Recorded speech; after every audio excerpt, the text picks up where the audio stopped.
Toronto is facing a long list of challenges, and those challenges go back, way back.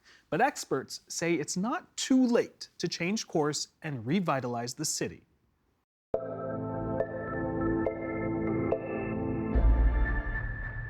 Anne Golden is a public policy analyst and co-editor of the upcoming book, Saving Toronto, 10 City Builders Tell Us How. And co-editor Ken Greenberg is an urban designer and principal at Greenberg Consultants. Great to have you both. Ken, great to have you here in studio, and great to have you on the line. And I'm going to start with you. Your book opens with the line, Toronto is in trouble. Is Toronto no longer a city that works? It is in trouble. We used to be seen as a kind of New York run by the Swiss. And now we're seen as a city that you can't get anywhere that you want to get to. You can't afford to live here. And everything seems to be breaking down. Now, of course, that's an overgeneralization, but it is a city that's got huge problems. The infrastructure deficit, when we wrote the book, it was around $44 to $45 billion estimated. I noticed that FCM now puts it over $60 billion. So you're looking at impact on productivity, you're looking at social costs. So there are a lot of challenges in Toronto. We wrote the book as a wake-up call because we know that we can do better. We have the answers, we think, and this book is intended to get people to realize we need to change our direction. All right, with that, I want to read a blurb from the book's introduction. You both write, in times of great uncertainty, when things go awry, cities are the fundamental repositories of culture, identity, and innovation. Places where faith is kept, where spirit is kindled, and where values that we cherished are preserved. It is our belief that certain events in this particular troubled time have only upped the ante around the challenges we are identifying and the urgent need for solutions. The success of Toronto as a city and city region becomes even more important as a bulwark of Canadian distinctiveness. As our cities go, so goes the nation. Ken, what specific challenges are you talking about here? Well, the ante has been upped by the situation we find ourselves in with the US, for sure. And there is a challenge to our way of life, to everything that Toronto represents. So just take our basic slogan, diversity is our strength. We are probably, with all of the difficulties that we experience, and they're real, we're living in a country that doesn't have an anti-immigrant party, which every European country does, and certainly the US is being governed by an anti-immigrant party. We are living in a system where we have universal health care, where we are trying to provide education, public education for the whole population. We're absorbing people at an astonishing rate, perhaps even too much, and now we're trying to pull back on that a little bit. But we have a challenge. We are the resistance, in a sense, to what's happening in many other parts of the world, particularly south of the border. And given the problems that Anne has cited, and we both believe that we came to after 10 years, we had done the course originally 10 years ago, we thought this would really be an opportune time to do a basic check to see where we are and what we can do and how we respond to the challenge. And how can we draw on our human capital, on the resources that we have, on our talent, on our ingenuity. So the book paints a dire picture of where we are, and at the same time is meant to inspire. Okay. You talk about human capital, so I have to ask this because our viewers are not just here in the city of Toronto. We have viewers in every corner of this province. And I have to ask, why should people outside of Toronto be concerned about the city's struggles? You got a twofold answer to that, Jan. First, Toronto is very important to the province. Economically, we're close to half of our GDP in Ontario, and we're 20% of the country's gross domestic product. So it matters to this country that Toronto thrive.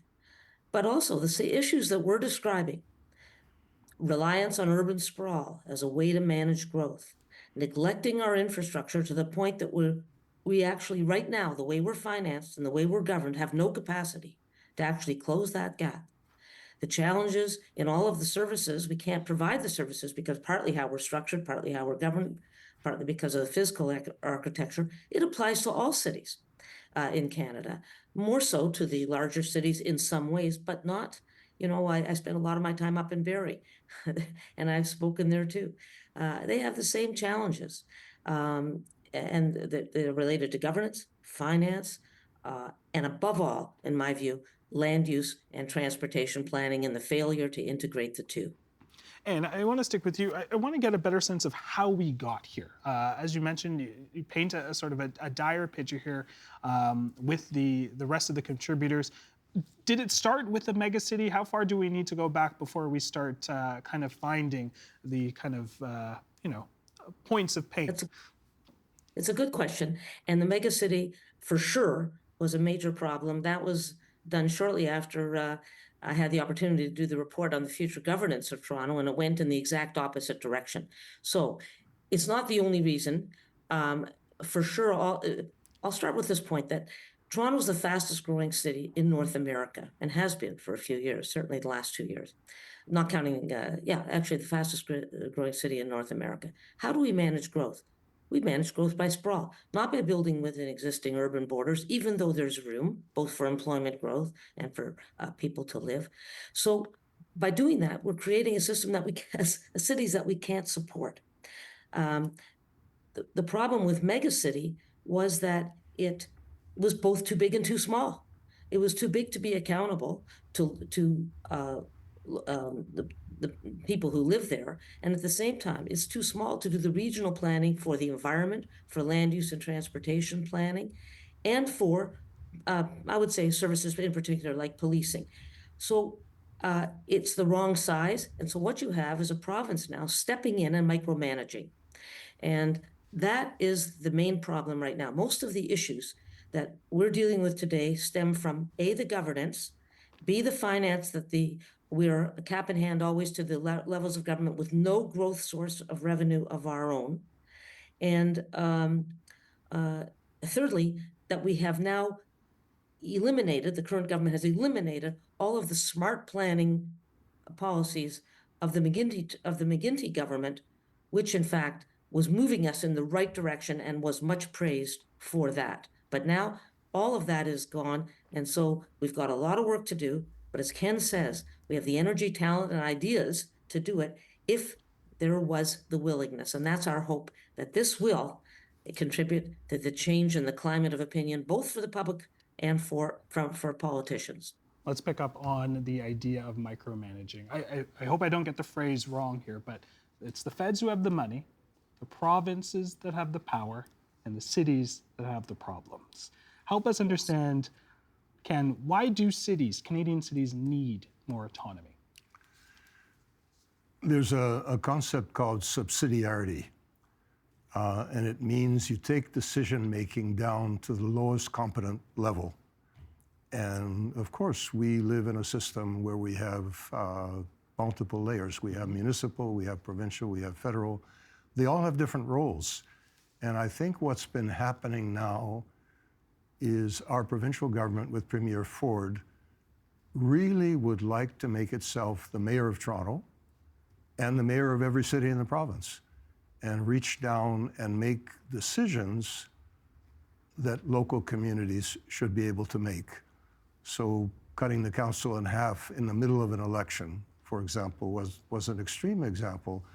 But what's going on now is really dangerous. The Supreme Court is actually hearing a case about Ontario Place. And the gist of the case is, can the provincial government exempt itself from all of its own laws? And I just heard this morning that an additional example of that is the Premier wants to remove all of the environmental considerations, all the environmental laws in place over the issue of the expansion of the island airport to accommodate jets. And what happens when you do that is you lose the ability for social cohesion, for people to believe that they have some say, to shape their own destiny. And for a city of over 3 million people to not be able to have planning legislation that's effective, to not feel that major environmental concerns can be dealt with scientifically, not just based on political whims of the day, that things like heritage can be entirely dispensed with. This is really problematic, and when people don't feel that government is listening to them or they have anywhere to go, then they become cynical, they become fatalistic, and you'll hear people say, I don't care who gets elected, they're all going to do the same thing anyway, and it's not going to help me. And I think it's really important for cities and towns, I would apply this to smaller areas, to have, you know, that phrase in the American Revolution, no taxation without representation, and the Boston Tea Party. Well, we're there now. We're in a situation where vanity projects that we have nothing to say about are getting approved for untold billions of dollars. And we have a provincial government that's saying, we don't have to follow our own laws. I want to add another layer of government. Ken had brought it up first. And let's talk about the US administration. When I started reading this book, I thought, you know, we would be talking a lot about Toronto's issues, but I heard Donald Trump, or read Donald Trump's name a few times in the book. And I am curious, what effect is the threat from the current US administration having on cities like Toronto?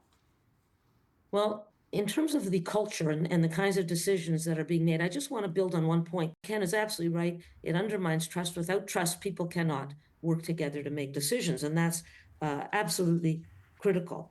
Now, what happened to two things with the Trump, and we've written about this. For one thing, I believe that the culture emanating from the current leadership in America has emboldened the kind of decisions that I've referenced, like overuse of MZOs, ministerial zoning orders, economic zones. In other words, giving ministers or cabinet undue power. But the second thing is, on a very specific note, all of the chaos around tariffs very much affects Ontario from its economic standpoint. On the one hand, we're looking at a global picture of AI doing we know not what with the job picture, but likely not good.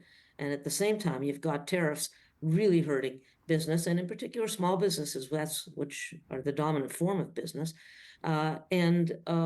So both in terms of the economic context and in terms of the political cultural context, what's happening south of the border is really affecting us. And, you know, part of Canadian resilience must be a focus on the cities. To go back to the point you said, Jehan, as go cities, so go our nations. Ken, I want you to add on to that, but I want to push back a little bit with these special economic zones. Is there not some benefit to the economy when we see this? I know that there's concerns about, you know, laws and environmental impacts, but overall, this is to get the economy going in some regards. Is there not No, absolutely. And we have the same thing at the federal level. We have a similar bill. But the question is, what do you do with the bill? It's kind of like the notwithstanding clause in our Constitution. You don't want to have people just overriding everything and putting very useful legislation aside and taking away the ability, for example, extending the runways and the noise and the frequency of the jets, just to stick with that example, is going to extraordinarily disrupt Toronto Harbour. And I don't think people realize that Toronto Harbour, as a place of recreation, as a place of enjoyment of nature, or the islands, and at the other end, it's going to extend all the way over to Ontario Place.